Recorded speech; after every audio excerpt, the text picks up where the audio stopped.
Yan na. May ribbon siya.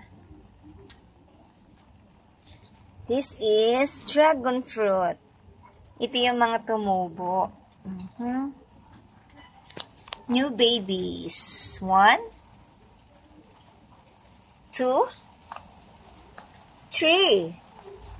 And then 4. Wow, diba? Diyan ko siya guys pa gagapangin. Ayan. Nilagyan ko siya ng ribbon. Diba? Maulan. Maulang hapon yan. O, maulan na po. May bagyo po ngayon sa Pilipinas. Bagyo ng damo din meron. Madami.